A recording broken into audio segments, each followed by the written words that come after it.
I never thought I'd be that girl who settled, you know? The one who picks the safe option because she's tired of the drama. But here I am, sitting in my perfectly adequate house in suburban Michigan, thinking about how I ended up marrying the human equivalent of a beige wall. I'm Sam, 32, and this is the story of how I married Lucas because I couldn't find a real man. Don't get me wrong, Lucas isn't terrible, he's just Lucas. When we met at my friend Katie's housewarming party, he was this tall, kind of lanky guy who kept reorganizing the snack table to optimize the flow. That should have been my first clue.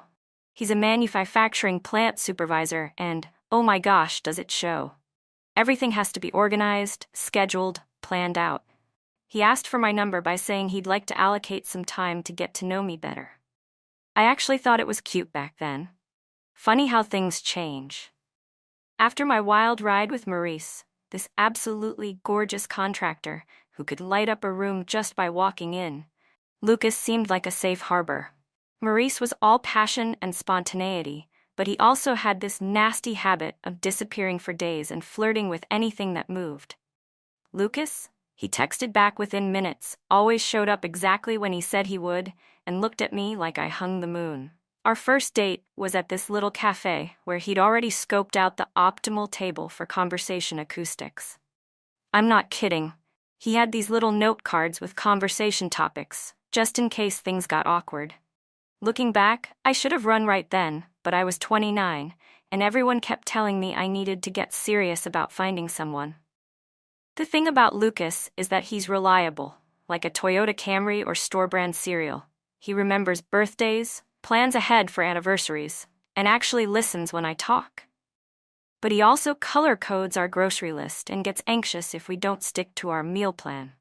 During our entire courtship, he never once just grabbed me and kissed me passionately.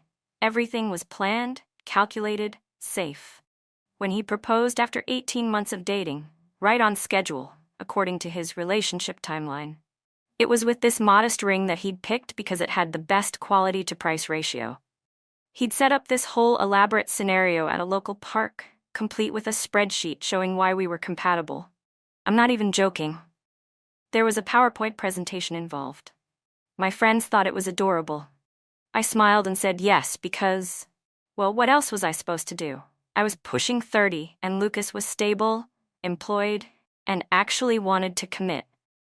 During our engagement, the little things started piling up, like how he'd text me asking permission to buy new work shoes, or how he'd practice his conversations with my dad before actually having them. He once spent 3 hours researching the perfect temperature to serve wine at our engagement party. Who does that? The wedding was exactly what Lucas wanted. Small, practical, budget-conscious. I'd always dreamed of something more spectacular, but Lucas had this whole presentation about wedding debt statistics and long-term financial planning. He cried during our vows, which should have been sweet, but all I could think about was how Maurice would have probably winked at me instead, making me weak in the knees. My friends kept telling me how lucky I was. He's so thoughtful, they'd say. He really thinks everything through. Yeah, that's one way to put it. Another way is that he's about as spontaneous as a tax return. Even our honeymoon was planned down to the minute. Lucas had a literal itinerary printed out with buffer time built in for spontaneous activities. I'm not making this up. I kept telling myself that marriage would change him, that somehow magically Lucas would develop that natural confidence I found so attractive in other men. That maybe one day he'd just come home from work, pick me up, and carry me to the bedroom without first checking if it aligned with our weekly schedule. But you know what's really messed up? Lucas actually tries. He genuinely wants to make me happy. When I mentioned once that I missed going dancing, he spent 2 weeks taking online dance lessons before surprising me with a date night. It was sweet, but watching him count steps under his breath and apologize every time he made a mistake just made me want to scream. I look at our wedding photos sometimes, displayed in the geometrically perfect arrangement Lucas insisted on. There he is, crying as I walk down the aisle, while I'm smiling that tight smile that says, "This is fine. This is what growing up looks like." My mom keeps saying I hit the jackpot with Lucas. He's so stable, she says. He'll make such a good father. And she's probably right.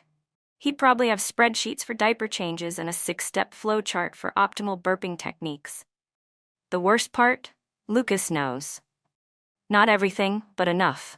He sees how I roll my eyes when he starts talking about efficiency metrics at his job. He notices when I get quiet after running into Maurice at the grocery store, looking all rugged and spontaneous with his messy hair and worn leather jacket. Lucas just tries harder, which makes it all so much worse. Because how do you tell someone that their best qualities are exactly what make them insufferable? How do you explain to your husband that you married him because you thought it was time to grow up, not because he made your heart race? So here I am, 3 years into marriage, with a man who organizes the spice rack alphabetically and creates pivot tables for our monthly budget. A man who asks me if I'm comfortable with the thermostat temperature and if I'd prefer the blue pillowcases or the gray ones for optimal sleep hygiene. Sometimes, I catch myself wondering what life would have been like if I'd waited for a real man. Someone who doesn't need a proper pros and cons list to decide what to order for dinner. The breaking point? That stupid barbecue at Katie and Mike's place. Lucas volunteered to man the grill. His first mistake. He'd spent the entire morning watching YouTube videos about optimal grilling techniques and brought his own meat thermometer. Not just any thermometer, mind you, but some fancy digital one that connected to his phone. Because heaven forbid a burger be 1 degree under temperature. There he was, hovering over the grill like it might explode, constantly checking his phone and muttering about heat distribution. Katie's husband Mike finally couldn't take it anymore. He just walked over, beer in hand, and took over like it was the most natural thing in the world. And you know what? Everyone relaxed. The whole backyard seemed to let out this collective sigh of relief. Lucas, he just stepped back and started taking notes on his phone about Mike's technique. I wanted to sink into the ground. The other wives were giving me these looks, not mean ones, more like pity. That's worse, somehow. But that was just the start. Last month, Lucas came home all excited about his new hobby, pottery. Pottery. Not boxing, not rock climbing, not anything remotely masculine. Pottery. He said his therapist suggested it for stress relief from work. Apparently, he'd been passed over for a promotion because he's too nice and needs to work on being more assertive. The guy who got the position instead? Total jerk, according to Lucas, but he gets things done. Now our garage has a pottery wheel, and Lucas spends his weekends making lopsided bowls and watching ceramics tutorials. He even bought a special apron with little pockets for his tools. Meanwhile, Maurice, yeah, I still check his social media sometimes, posts pictures of the houses he's renovating, all sweaty and covered in sawdust. It's not fair. I've started spending more time with my girlfriends, just to get away. They listen to me vent, but I can tell they don't really get it. At least he's not out at bars every night, they say. At least he helps around the house. Yeah, he helps. He has a chore chart, with stickers, for himself. A grown man with a sticker chart. The worst part is how he tries even harder when he senses I'm pulling away. He started leaving these little notes around the house with terrible puns on them, buying me flowers, but only after researching which ones last longest and are optimal for our home's lighting conditions. He tears up during dog food commercials and wants to talk about his feelings constantly. Who raised him to be like this? I try to help him man up, like when we watch movies and he gets emotional. I tell him real men don't cry at fictional characters. Or when he asks me what I want for dinner for the millionth time, I snap and tell him to just make a decision for once. But he just gets this hurt look on his face and says he values my input. My input. On takeout. I can't. Last week, we ran into my ex Maurice at the home improvement store. Lucas was there buying supplies for his precious pottery hobby, measuring tape in hand, comparing the dimensions of different shelving units for his craft corner. Maurice was there buying actual construction supplies for actual man's work. The contrast was painful. Maurice gave me this knowing look and I felt my stomach flip. He'd never needed a measuring tape, he just knew things, did things, made decisions. Meanwhile, Lucas was calculating the square footage of shelf space like he was solving a math problem. That night, I made the mistake of mentioning how nice it was to see Maurice. Lucas, being Lucas, asked if I wanted to invite him and his girlfriend over for dinner. Who does that? What kind of man invites his wife's ex over for dinner? I told him normal people don't do that. He responded by suggesting we look up social etiquette guidelines for interacting with exes. I'm not kidding, he wanted to research it. Sometimes I catch him practicing power poses in the bathroom mirror before work meetings. He read in some self-help book that it boosts confidence. All it does is remind me that my husband needs WikiHow to teach him how to be a man. The other day he came home excited because he successfully implemented an assertiveness technique during a meeting. Turns out he just managed to disagree with someone without apologizing 10 times afterward, and he wanted to celebrate. Actually celebrate with sparkling cider because he doesn't drink on weeknights. It affects sleep quality, apparently. Looking back, I guess I should have seen the dinner party disaster coming. Lucas had spent a week planning it, down to calculating the optimal number of appetizers per person. He even created a seating chart based on conversational compatibility.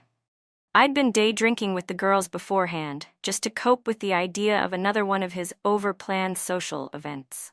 Everything was going fine, I guess, until our neighbor Brad started talking about the new regulations at the manufacturing plant. Brad's one of those guys who actually speaks his mind, a normal person. He was saying how the new safety protocols were overkill, just more red tape making everything slower. Lucas, being Lucas, couldn't help himself. He started in with his statistics and safety incident reports, speaking in that soft, diplomatic voice he uses when he's trying to be assertive. Brad wasn't having it. He cut Lucas off, saying something like, "Sometimes you just gotta get the job done, protocols or not." You know what my husband did? Instead of standing his ground, he backed down with this little nervous laugh and said, "Well, everyone's entitled to their perspective." Then he got up to refill the cheese plate, like some kind of caterer at his own dinner party. Maybe it was the wine. Maybe it was years of watching him fold like a cheap lawn chair every time someone challenged him. But something in me just snapped. "This is exactly why I married you," I heard myself saying. The room got quiet, because all the real men weren't available. You could have heard a pin drop. Lucas froze, cheese plate in hand, with that stupid, surprised expression he gets when something doesn't go according to his precious plans. I should have stopped there. But once the dam broke, everything just came pouring out. You want to know what real men do, Lucas? They don't spend an hour researching the perfect wine pairing for lasagna. They don't make spreadsheets for date night ideas. They definitely don't cry during their wedding vows or ask for directions, or let people walk all over them at work. He just stood there taking it, which made me even angrier. You know what's worse than having a husband who color codes the spice rack? Having one who doesn't even defend himself when his wife is calling him out in front of everyone. Our guests were staring at their plates, wine glasses, anywhere but at us. Classic Lucas started gathering empty glasses, like if he just kept tidying up. This wouldn't be happening. You want to know something else? I was on a roll now. I'd been talking to Maurice again. Nothing physical, but at least he knows how to take charge of a situation. At least he doesn't need a self-help book to teach him how to be a man. Lucas finally stopped his nervous cleaning. He looked at me, then at our mortified guests, and said in that infuriatingly calm voice of his, "I think maybe we should continue this conversation in private." Private? Now you want privacy? Where's this backbone when it actually matters? When Brad's walking all over you about safety protocols? When your boss passes you over for promotions because you're too nice? Someone, I think it was Katie, tried to suggest they should leave. Lucas, ever the perfect host, started apologizing to everyone, promising to reschedule. Reschedule. Like this was a meeting that ran over time. "I don't need your permission to tell the truth," I snapped at him. "Everyone's thinking it. You're so busy trying to be perfect that you forgot how to be real. You know what Maurice said when I told him about your pottery hobby?" He laughed. Actually laughed. Because real men build things, they don't play with clay. The room emptied pretty quickly after that. Lucas just stood in our dining room, surrounded by half-empty wine glasses and his carefully arranged cheese plate, looking lost. For the first time, he didn't try to smooth things over or suggest we discuss our feelings. He just went upstairs and started packing a bag. "What are you doing?" I demanded, following him.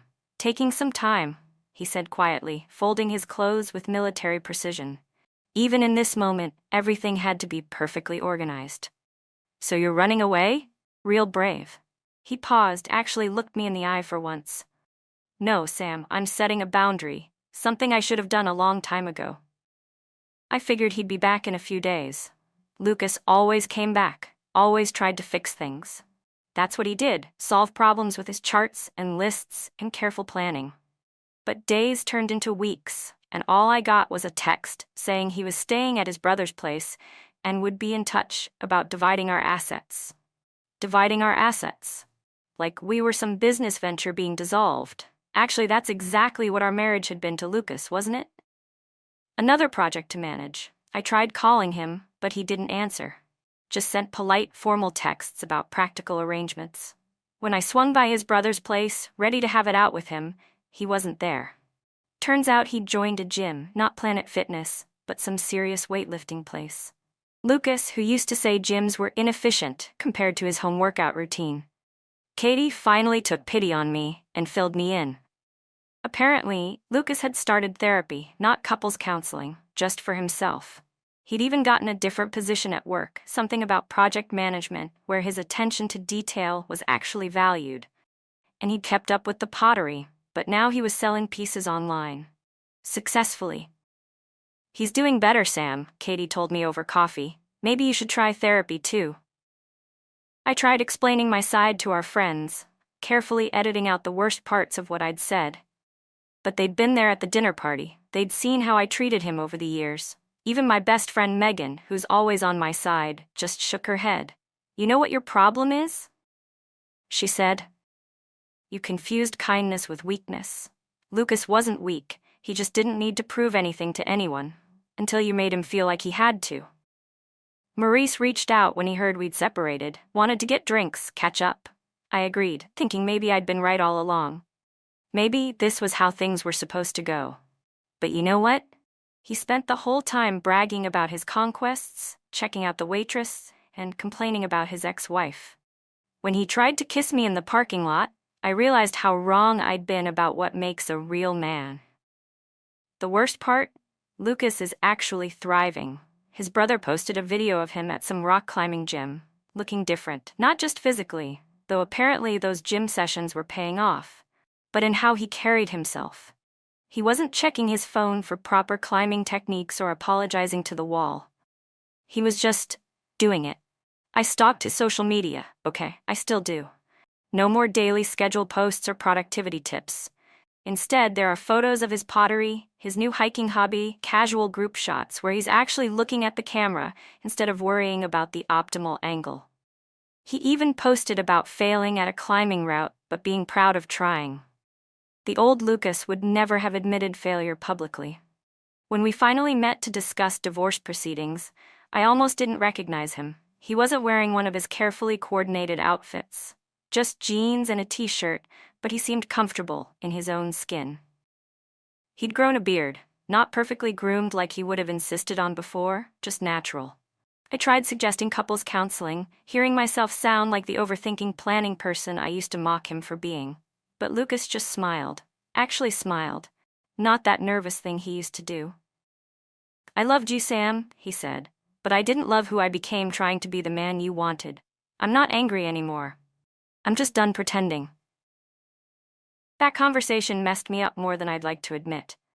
Here I was, still living in our house with its color-coded closets and perfectly arranged spice rack, while Lucas was out there becoming someone new. Someone real. Just not the kind of real I'd pushed him to be. I found myself missing the stupid things. The little notes with terrible puns. The way he'd research restaurants for hours to find the perfect date night spot. Even the chore chart with its dumb stickers. At least he cared enough to try. Then I saw them together at the farmer's market. I'd gone to get some overpriced organic tomatoes, and there they were. Lucas and this pixie-like woman with paint-stained fingers looking at pottery supplies. Claire. That's her name. She illustrates children's books according to her Instagram. Yes, I looked her up, don't judge me. She was teaching him about different glazes, and he was actually laughing.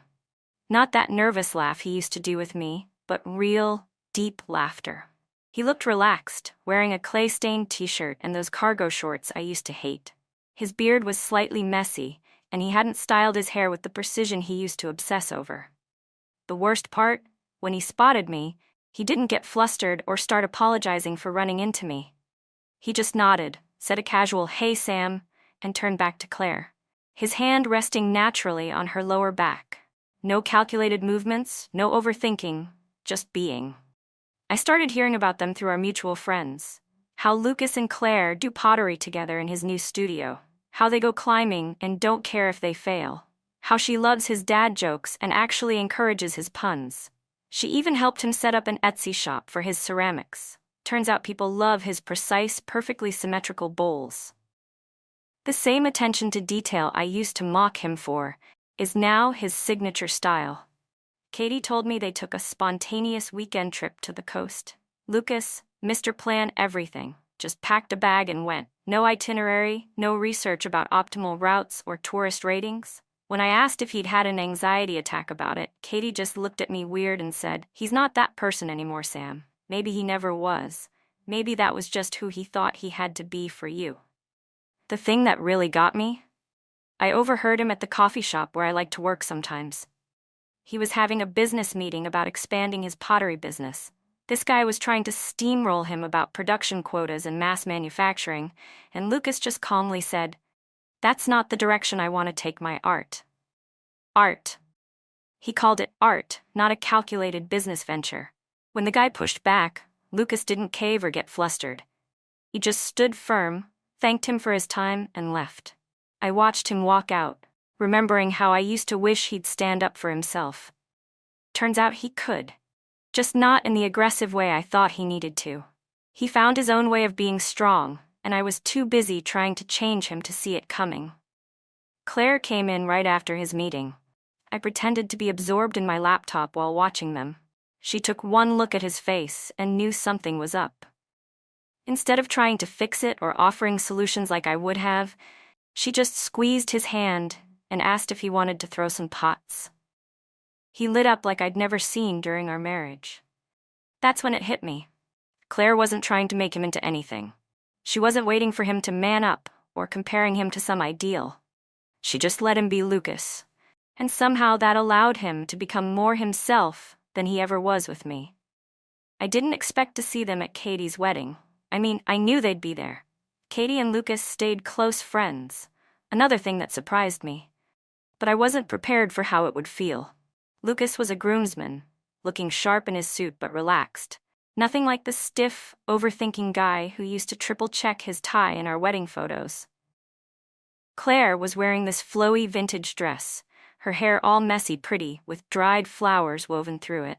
The old Lucas would have stressed about how unconventional it was for a wedding. This Lucas? He looked at her like she was the only person in the room.